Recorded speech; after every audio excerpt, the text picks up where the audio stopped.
Raise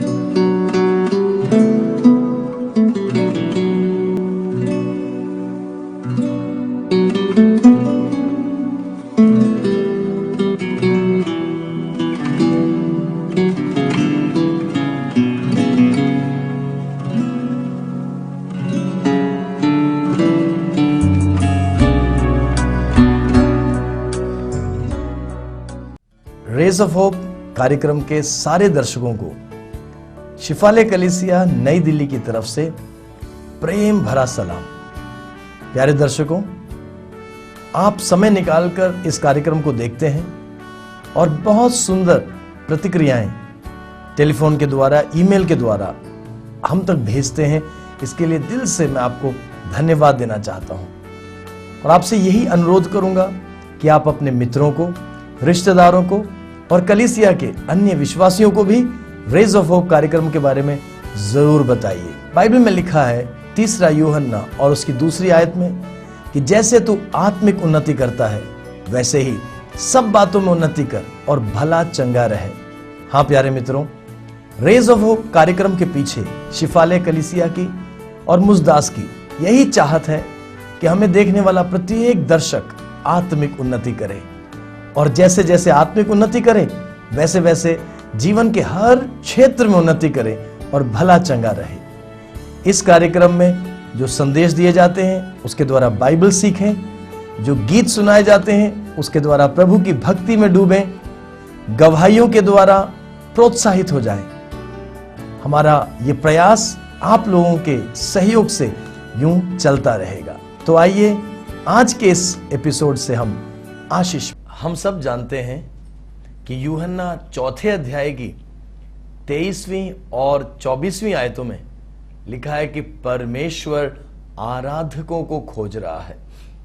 आत्मा और सत्य में आराधना करने वालों को परमेश्वर खोज रहा है। जो आराधना करते हैं वो परमेश्वर के दिल को प्रसन्न करते हैं।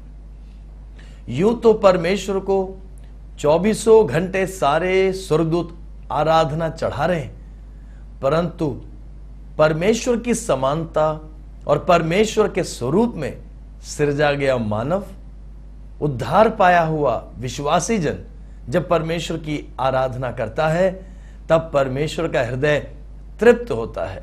तो क्यों ना हम और अच्छे आराधक बने और ऊंची आराधना चढ़ाने वाले आराधक बने। भजन संहिता के अंदर भजन 149 सैम 149 और उसकी 6वीं आयत में लिखा है हाई प्रेजेस। परमेश्वर के लोग परमेश्वर को ऊंची प्रशंसा चढ़ाते हैं, ऊंची आराधना चढ़ाते हैं। ऐसी ऊंची आराधना हम कैसे चढ़ा सकते हैं? भजन 96 सैम 96 वर्सेस 7 और 8 जिन्हें मैं पढ़ना चाहूंगा, वहां ध्यान दें क्या लिखा है। हे देश देश के कुल के लोगों, यहोवा का गुणानुवाद करो, यहोवा की महिमा और सामर्थ्य को मानो, यहोवा के नाम की ऐसी महिमा करो जो उसके योग्य है। भेंट लेकर उसके आंगनों में आओ।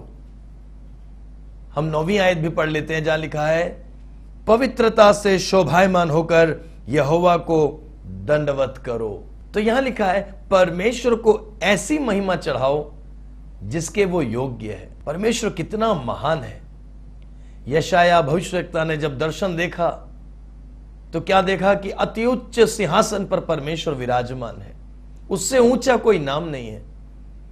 उसकी आराधना सबसे ऊंची आराधना होनी चाहिए। हम अपने चारों तरफ देखते हैं कि किस तरह दुनिया में लोग मौज मस्ती में डूबे हुए हैं। शैतान अपनी आराधना लोगों के द्वारा ले रहा है और शैतान के आराधक कितने मगन हैं, उसकी प्रशंसा करने में कितने लौलीन हैं। प्यारे मित्रों, मैं और आप जो सच्चे परमेश्वर के उपासक हैं, हमें परमेश्वर को ऐसी आराधना चढ़ानी है जो सबसे ऊंची हो। आज मैं आपको बाइबल में से 3 लोगों की आराधना दिखाने जा रहा हूं और हम उन 3 लोगों के जीवन में से देखेंगे कि ऊंची आराधना कब और कैसे चढ़ाई जाती है। और ऐसी आराधना के लिए क्या जरूरी है, कौन सी बातें जरूरी हैं, इन सब बातों को हम आज कलाम में से देखने जा रहे हैं। तो मेरे साथ आइए पहले व्यक्ति की तरफ बढ़ें। अक्सर इन लोगों का उदाहरण आराधना में अक्सर दिया जाता है, पर पवित्र आत्मा हमसे आज फिर बात करेगा, क्योंकि प्रभु अपने वचन के द्वारा लगातार प्रतिरोज नए तरीके से बात करता रहता है। सबसे पहले हम लूका रचित सुसमाचार और उसके 7वें अध्याय में जाएंगे। Gospel according to Luke chapter 7। आपने सही पहचाना, पापिन स्त्री की आराधना को हम देखेंगे। 7वें अध्याय की 37वीं आयत से आगे इस प्रकार से मैं पढ़ूंगा। उस नगर की एक पापिनी स्त्री यह जानकर कि वह फरीसी के घर में भोजन करने बैठा है, संगमरमर के पात्र में इत्र लाई। एक पापिन स्त्री, जब उसको पता चला कि यीशु मसीह एक धर्मगुरु के घर पे बैठे हुए हैं, तो स्त्री ने बगैर किसी से पूछे, अनुमति लिए, संगमरमर के पात्र में बहुमूल्य इत्र लेकर के आई। और उसने क्या किया? उसके पांव के पास पीछे खड़ी होकर रोती हुई उसके पांव को आंसुओं से भिगोने और अपने सर के बालों से पोंछने लगी और उसके पांव बार बार चूमकर उन पर इत्र मला। यहां हम देखते हैं कि एक पापिन स्त्री ने यीशु मसीह को आराधना चढ़ाई। ऐसी एक आराधना लाजर की बहन, मार्था की बहन मरियम ने भी चढ़ाई थी, जिसके बारे में हम मरकुस और उसके 14वें अध्याय में देख सकते हैं। वहां पर भी मरियम ने बहुमूल्य इत्र यीशु के सम्मुख जब चढ़ाया, वहां बैठे लोगों ने कहा, अरे ये तो 300 दिनार मूल्य का इत्र था, अर्थात एक मजदूर 300 दिन में जो कमाता उतना मूल्य था इसका, 300 दिनों की मजदूरी के तुल्य मूल्य। इसको क्यों बर्बाद कर दिया? तब यीशु मसीह ने क्या जवाब दिया? यीशु मसीह ने कहा कि इसने जो इससे बन पड़ता था वो इसने किया। She did what ever she could do, she did what ever was possible with her. उससे जितना बन पड़ता था उसने वो किया। यीशु ने कहा, इसने मेरी आराधना की है। यीशु ने वो आराधना स्वीकार की। यहां पर इस पापिन स्त्री को देखिए कैसे यीशु की आराधना कर रही है। ये पापिन है, इसको पाप क्षमा की जरूरत है और इसने पहचान लिया, अगर कोई मुझे पाप क्षमा दे सकता है, मेरा और परमेश्वर का मेल मिलाप करा सकता है, तो वो यीशु मसीह है। जैसे उसको पता चला कि फलाने घर में यीशु मसीह आए हुए हैं, उस स्त्री को पता था ये मेरे लिए मौका है, मेरे शहर में मेरे घर के पास यीशु आए हुए हैं, ये मेरे लिए मौका है यीशु से मिलने का, और मेरे दिल के अंदर जो उसके प्रति चाहत है, आदर है, आराधना है, उसे प्रकट करने का यह मौका है। तो उसने सारी बाधाओं को लांघ कर, बगैर ये सोचे कि लोग क्या कहेंगे, लोग क्या सोचेंगे, उसने हिम्मत दिखाते हुए उस घर में प्रवेश किया जहां पर यीशु मसीह बैठे हुए थे। वो एक फरीसी का, एक धर्मगुरु का घर था। वहां पहुंच करके यीशु के पीछे जाकर खड़ी हो गई और क्या लिखा है? रोती हुई यीशु के पांवों को अपने आंसुओं से धोने लगी, अपने सिर के बालों से यीशु के पांवों को पोंछने लगी और यीशु के पांवों को चूमने लगी। प्यारे मित्रों, बाइबल के अंदर बहुत लोगों की आराधना के बारे में लिखा है, पर इस स्त्री की जो आराधना है यह एक बहुत ऊंचे स्तर की आराधना है। ऐसी आराधना जिसमें वो पूरी तरह भावुक होकर जुटी हुई है, आंखों से आंसू बह रहे हैं, पांव को चूम रही है। एक स्त्री का सम्मान होता है उसके बाल, अपने बालों से यीशु के पांव को पोंछ रही है। उसने यीशु के चरणों में अपने आप को नम्र कर दिया, तोड़ दिया, यीशु की भक्ति में लीन हो गई। यीशु ने उसकी आराधना ग्रहण की। वहां बैठे लोगों ने कहा, अगर यीशु वास्तव में नबी होते तो उनको पता चल जाता ये स्त्री कितनी पापिन है, इस शहर में कितनी कुख्यात है, कितना बुरा नाम है इसका। यीशु ने उनके मन की भावनाओं को, कल्पनाओं को पहचान लिया और यीशु ने कहा, अरे तुम उस पे क्यों उंगली उठा रहे हो?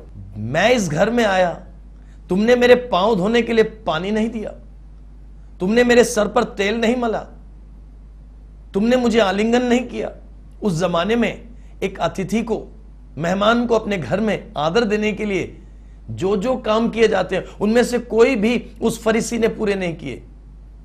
यीशु ने कहा, परंतु जब से मैं आया हूं इस घर के अंदर, इस स्त्री ने अपने आंसुओं से मेरे पांव को धोना नहीं छोड़ा, इसने अपने बालों से मेरे पांव को पोंछना नहीं छोड़ा, इसने मेरे पांव को चूमना नहीं छोड़ा, इसलिए इसके पाप जो बहुत हैं क्षमा किए जाएंगे। और यीशु ने उस स्त्री से कहा, जा आगे को पाप मत करना। उस स्त्री को जो चाहिए था मिल गया, उसको पाप क्षमा मिल गई, उसका जीवन बदल गया, उसको परमेश्वर ने स्वीकार कर लिया। यह है ऊंची आराधना। क्यों यह स्त्री ऐसी आराधना चढ़ा सकी? प्रकाशन के कारण, क्योंकि उसकी आंखें खुल गई। She got a revelation of who Jesus is. यीशु की महिमा, यीशु की महिमा को उसने पहचान लिया। उस घर के अंदर बहुत ज्ञानवान लोग बैठे थे, उस घर के अंदर धर्म गुरु भी बैठे थे। उनमें से किसी ने भी नहीं पहचाना कि यीशु कितने आदर के योग्य है, यीशु कितनी आराधना के योग्य है। किसी ने नहीं पहचाना, पर इस पापिन स्त्री की आंखें खुल गई। इसने यीशु को पहचान लिया। सच्ची आराधना के लिए, ऊंची आराधना के लिए प्रकाशन की जरूरत है, आंखों के खुलने की जरूरत है, यीशु की महिमा को जानने की जरूरत है। भला यीशु की महिमा को पहचाने बगैर आप कैसे परमेश्वर को सच्ची आराधना चढ़ा पाएंगे? आज प्रार्थना ये करें, मेरी आंखों के ऊपर से पर्दा हटा दे प्रभु, ताकि मैं तेरी महिमा को देख सकूं और तेरी महिमा के योग्य, तेरे व्यक्तित्व की महानता के योग्य आराधना चढ़ा सकूं। दूसरी आराधना जो हम देखने जा रहे हैं वो दाऊद के जीवन की आराधना है। दूसरा शमूएल और उसका 6वां अध्याय, 2 सैमुएल चैप्टर 6 वर्सेस 14 and 15। यहां लिखा है, और दाऊद सनी का एपोद कमर में कसे हुए यहोवा के सम्मुख तन मन से नाचता रहा। यों दाऊद और इज़राइल का समस्त घराना यहोवा के संदूक को जय जयकार करते और नरसिंगा फूंकते हुए ले चले। 16वीं आयत में लिखा है, जब यहोवा का संदूक दाऊदपुर में आ रहा था, तब शाऊल की बेटी मीकल अर्थात दाऊद की पत्नी रानी मीकल खिड़की में से झांककर दाऊद राजा को यहोवा के सम्मुख नाचते कूदते देखा और उसे मन ही मन तुच्छ जाना। दाऊद यहां पर एक बहुत बड़ा काम कर रहा है। परमेश्वर के वाचा के संदूक को वो दाऊदपुर में लेकर के आ रहा है और उसे दाऊदपुर में स्थापित करने वाला है।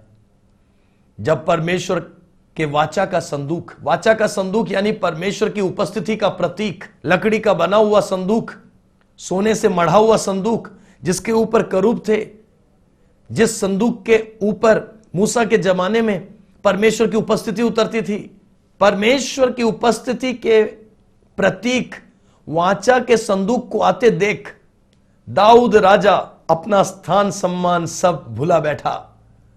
मैं राजा हूं, सब भूल गया। परमेश्वर के सामने उसने अपने आप को नीचा कर दिया और क्या करने लगा? यहोवा के सम्मुख तन मन से नाचने लगा और जय जयकार करने लगा, नरसिंगा फूंकने लगा। उसकी पत्नी मीकल ने जब खिड़की में से उसको ऐसा करते हुए देखा तो मीकल ने उसको तुच्छ जाना। जब दाऊद बाद में घर में आया तो मीकल ने कहा, ओहो हे राजा, आज तू कर क्या रहा था? अपने ही दासों और दासियों के सामने तूने अपने आप को इतना नीचा कर दिया। तब दाऊद ने एक अद्भुत जवाब दिया। दूसरा शमूएल 6वें अध्याय की 21वीं आयत में दाऊद ने मीकल से कहा, यहोवा जिसने तेरे पिता और उसके समस्त घराने के बदले मुझको चुनकर अपनी प्रजा इज़राइल का प्रधान होने को ठहरा दिया है, उसके सम्मुख मैं ऐसा नाचा और मैं यहोवा के सम्मुख इसी प्रकार नाचा करूंगा।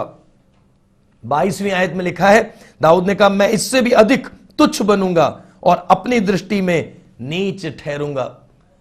दाऊद मीकल से कहता अपनी पत्नी से, अभी तूने देखा ही क्या है? मुझे मालूम है मैंने परमेश्वर से क्या पाया है। मैं अपने घर का तिरस्कृत बेटा था। मैं अपने घर के अंदर 8 बच्चों में सबसे छोटा, सबके द्वारा तुच्छ ठहराया गया था। मेरी कद्र करने वाला, मुझे पहचानने वाला कोई नहीं था, परंतु मुझ पर नजर रखने वाला एक परमेश्वर है जिसे मैं बचपन से जानता हूं। मैं जब छोटा बालक था, अपने पिता की भेड़ों को, चंद भेड़ों को मैं जब चराता था, तो जंगल में बैठकर मैं वीणा लिए हुए उस परमेश्वर की आराधना करता था। शेर और रीछ जब मेरी भेड़ों को मार और खाने को आए, तो परमेश्वर मुझे सामर्थ्य देता था। मैं अपने हाथों से उन्हें चीर कर, फाड़ कर मार डालता था और अपनी भेड़ों को बचा लेता था। उस परमेश्वर ने मुझे एक चरवाहे के स्थान से चुनकर आज समस्त इज़राइल का चरवाहा बना दिया। हे मीकल, तेरा पिता शाऊल था पहला राजा, पर परमेश्वर ने उसको स्थान से हटाकर मुझे राजगद्दी पर बिठा दिया। मेरा परमेश्वर के साथ एक रिश्ता है, मेरा परमेश्वर के साथ एक रिलेशनशिप है। अभी शुरू नहीं हुआ, मेरे बचपन से ये रिश्ता चला आ रहा है। मैं कैसे इस रिश्ते को भुला दूं? मैं कौन हूं और मेरा परमेश्वर कौन है, मैं जानता हूं। मैं अपने आप को और नीचा करूंगा। यह है ऊंची आराधना, जिसमें आराधक अपने आप को नीचा करता है। यह है ऊंची आराधना। ऊंची आराधना की पहचान यह है कि आराधक अपने आप को नीचा करता है और परमेश्वर को ऊंचा करता है, परमेश्वर में मगन हो जाता है। कई लोग कहते हैं आराधना करते वक्त गरिमा को समझो, शांत रहो। प्यारे मित्रों, बात सही है, शांत रहकर आराधना करने का भी वक्त होता है, परंतु जय जयकार के साथ आराधना करना, भावुक होकर भावनाओं को प्रकट करना भी आराधना में बहुत जरूरी है। आखिर भावनाएं परमेश्वर ने इमोशंस दिए किस लिए हैं?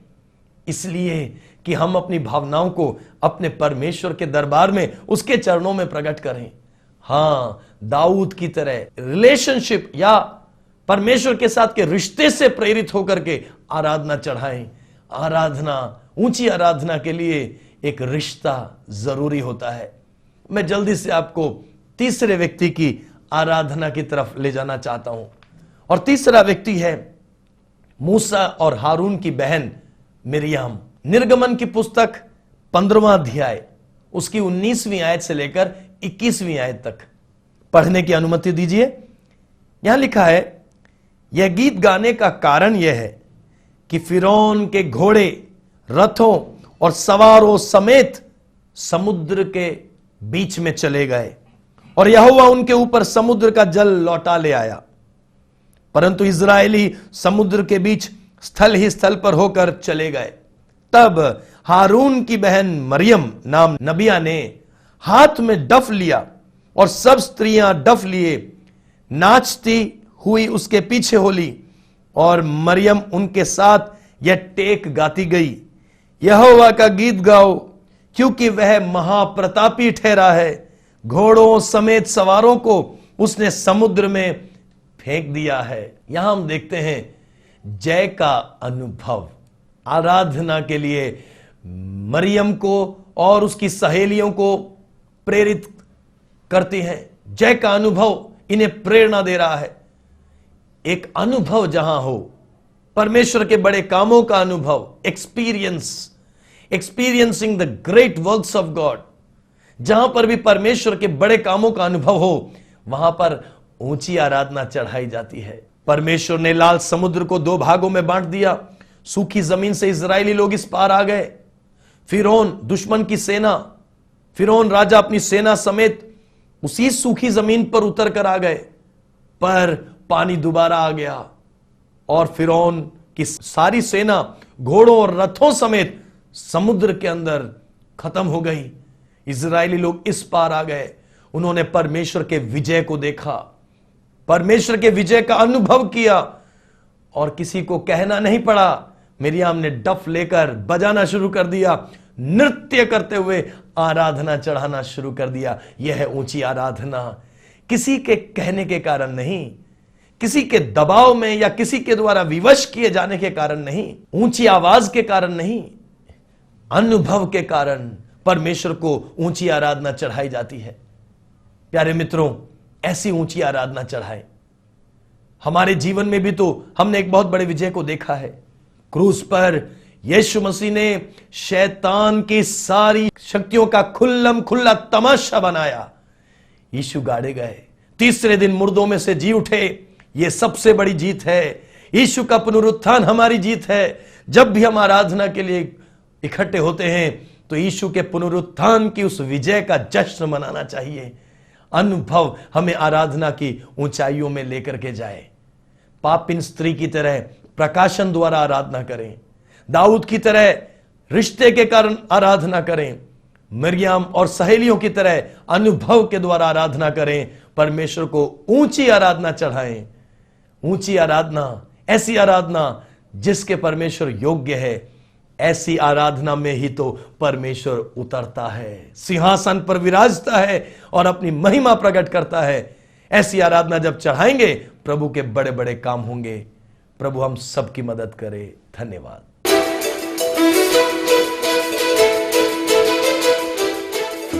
सबको जय मसीह की। मेरा नाम सावित्री नायर है। मैं पिछले 7 सालों से सिपाले कलीसिया से जुड़ी हूँ। प्रभु को जानने से पहले हमारा जीवन अच्छा चल रहा था। हमारा महिपालपुर में अपना होटल था, हमारी 2 गाड़ियां थी, हमारी आमदनी भी अच्छी थी। अचानक हमारा बड़ा बेटा बहुत बीमार हो गया। वो ऐसी बीमारी थी, उस बीमारी को हम पता नहीं लगा सके। डॉक्टर को दिखाया तो डॉक्टरों ने उसे ब्रेन ट्यूमर बताया। उसका काफी इलाज कराया और काफी डॉक्टरों को दिखाया और काफी तीर्थ स्थानों में लेके गए, कहीं भी उसको फर्क नहीं पड़ा। इस बीच हमारी बेटी भी हमारे घर आ गई। उसका हमने ब्याह कर रखा था।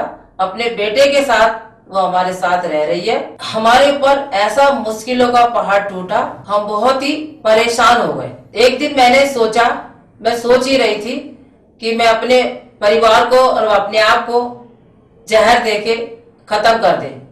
तो फिर मैंने यही सोचा था कि दूध में जहर डाल के और परिवार को भी दे दूंगी, अपने आप को भी मैं ले लूंगी और सुबह हम उठ नहीं पाएंगे, क्योंकि हम बहुत ही कर्ज में हो गए थे। चारों तरफ से हमें परेशानियों ने घेर लिया था। कोई भी आशा नहीं थी, कोई भी शांति नहीं थी हमारे जीवन में। क्या करे क्या ना करे, बहुत ही हम चिंतित थे।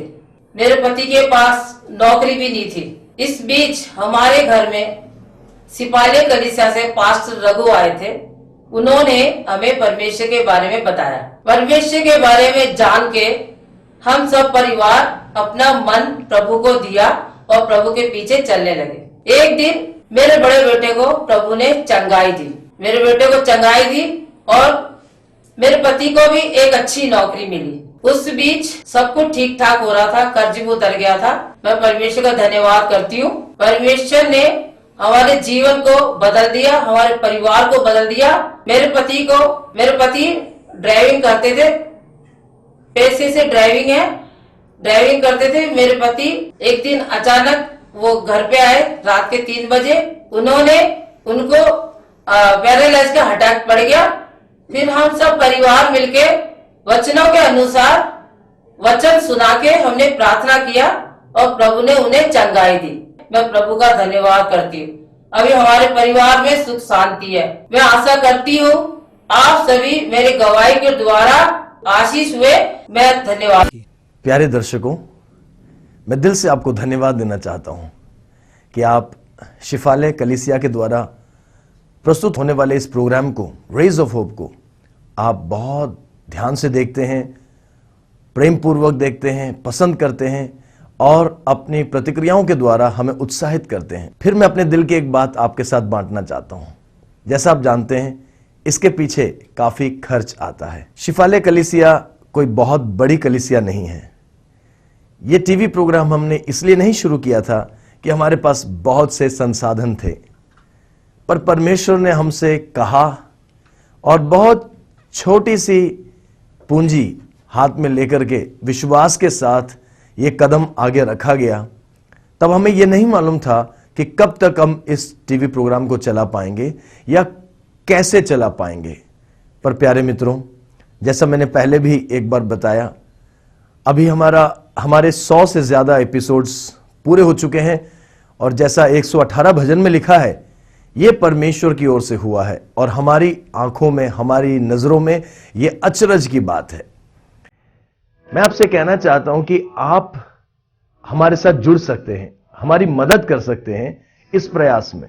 जो लोग रेज ऑफ होप कार्यक्रम के शुभ चिंतक हैं, पसंद करते हैं और इस कार्यक्रम में आने वाले वचन के द्वारा, गवाहियों के द्वारा, गीतों के द्वारा आशीष पाते हैं, मैं उनसे अनुरोध करना चाहूंगा कि आप आगे आइए और शिफाले कलीसिया की और मुझ दास की मदद कीजिए कि हम इस प्रोग्राम को आगे भी चला सकें। आपकी प्रार्थनाएं बहुत जरूरी हैं। प्रार्थनाओं के साथ साथ यदि परमेश्वर आपके दिल में डालता है तो आप आर्थिक तौर पर हमें आर्थिक मदद पहुंचाकर इस सेवा को आगे बढ़ाने में हमारे साथ सहयोग दीजिए।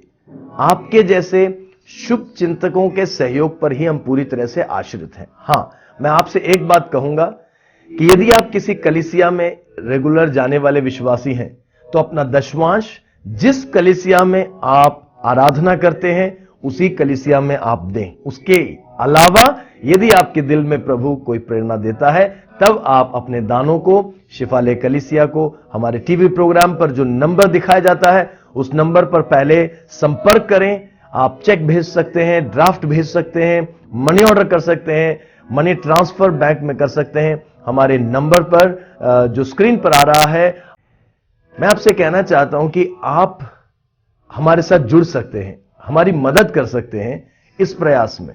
जो लोग रेज ऑफ होप कार्यक्रम के शुभ चिंतक हैं, पसंद करते हैं और इस कार्यक्रम में आने वाले वचन के द्वारा, गवाहियों के द्वारा, गीतों के द्वारा आशीष पाते हैं, मैं उनसे अनुरोध करना चाहूंगा कि आप आगे आइए और शिफाले कलीसिया की और मुझ दास की मदद कीजिए कि हम इस प्रोग्राम को आगे भी चला सकें। आपकी प्रार्थनाएं बहुत जरूरी हैं। प्रार्थनाओं के साथ साथ यदि परमेश्वर आपके दिल में डालता है तो आप आर्थिक तौर पर हमें आर्थिक मदद पहुंचाकर इस सेवा को आगे बढ़ाने में हमारे साथ सहयोग दीजिए। आपके जैसे शुभ चिंतकों के सहयोग पर ही हम पूरी तरह से आश्रित हैं। हां, मैं आपसे एक बात कहूंगा कि यदि आप किसी कलीसिया में रेगुलर जाने वाले विश्वासी हैं तो अपना दशमांश जिस कलीसिया में आप आराधना करते हैं उसी कलीसिया में आप दें। उसके अलावा यदि आपके दिल में प्रभु कोई प्रेरणा देता है तब आप अपने दानों को शिफाले कलीसिया को हमारे टीवी प्रोग्राम पर जो नंबर दिखाया जाता है उस नंबर पर पहले संपर्क करें। आप चेक भेज सकते हैं, ड्राफ्ट भेज सकते हैं, मनी ऑर्डर कर सकते हैं, मनी ट्रांसफर बैंक में कर सकते हैं। हमारे नंबर पर जो स्क्रीन पर आ रहा है आप सारे डिटेल्स ले सकते हैं। मुझे आशा है कि हमारे जो शिव चिंतक हैं वो सामने आएंगे, हमारे मित्रगण अजीज सामने आएंगे और मेरे इस अनुरोध को गंभीरता से लेंगे। पवित्र आत्मा की अगुवाई में आप कदम बढ़ाइए, रेज ऑफ होप को आगे चलाने में हमारी मदद कीजिए। धन्यवाद। अमृतसर एवं आसपास के हमारे दर्शकों